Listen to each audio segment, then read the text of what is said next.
Praise be to Jesus. Good morning, friends. Today we celebrate the Feast of Pentecost. Wish you all a happy Pentecost. Today's readings are Acts chapter 2, verses 1 to 13, 1 Corinthians chapter 12, verses 1 to 11, and Gospel of St. John chapter 16, verses 5 to 15. In the upper room, in the cenacle, the dining room where the Last Supper was held, they, the 12 apostles, including Matthias, the newly elected, Mary, mother of Jesus, and the women disciples of Jesus, altogether 120 people were assembled in prayer for 10 days. Then the Pentecost, outpouring of the Holy Spirit on them, happened. The sound of the rush of a violent wind from heaven was heard, which filled the cenacle. Divided tongues of fire appeared, and a tongue rested on each one of them. All of them were filled with the Holy Spirit, and they began to speak in other languages as well. Jews from different parts of the world who had come to Jerusalem for the feast, assembled at the cenacle, hearing the sound of the violent wind. Peter spoke to them with power and authority. Peter concluded his speech saying, "Let the entire house of Israel know with certainty that God has made him both Lord and Messiah, this Jesus whom you crucified." Acts chapter 2, verse 36. The Holy Spirit is the Spirit of divine love. Father loves the Son, and the Son loves the Father eternally. The divine love is the third person of the Most Holy Trinity, the Holy Spirit.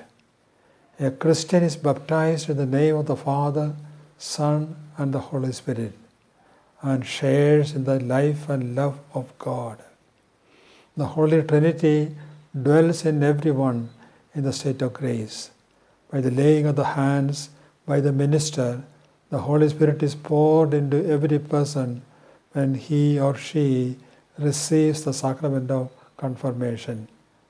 Prayer life and sacramental life strengthens the presence of the Spirit in a believer. No one can say Jesus is Lord except by the Holy Spirit. 1 Corinthians 12:3. Wisdom, knowledge, healing power, prophecy, miracles, tongues, discernment, interpretation, etc. are gifts of the Spirit. But the most important gift is the gift of believing in and proclaiming Jesus as the Lord. Fruits of the Holy Spirit are love, joy, peace, patience, kindness, goodness, faithfulness, gentleness, and self-control. The life and behavior of a person filled with the Holy Spirit will have the anointment of one or other or many of these fruits of the Holy Spirit.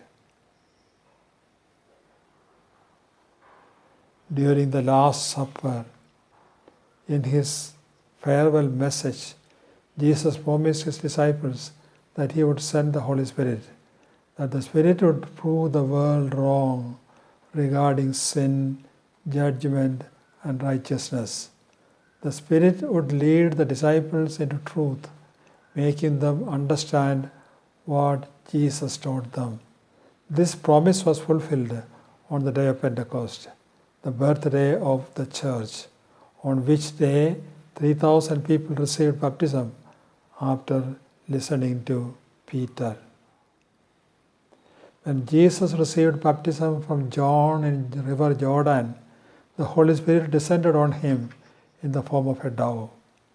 On the day of Pentecost, the Holy Spirit descended on the disciples in the form of parted fiery tongues. To Nicodemus, Jesus said that no one can enter the kingdom of God without being born of water and spirit. To the Samaritan woman, Jesus said that the water he gives would gush forth from within into eternal life. Dove, fiery tongue, living water, and so on. Many images represent the Holy Spirit. The Holy Spirit is in us. The Spirit illumines and leads us in the path of sanctity. Let us cooperate with the Spirit of God and do everything with the signature of the Spirit. Let us produce the fruits of the Spirit: peace, joy, self-control, faith, hope, charity, patience, fidelity, etc.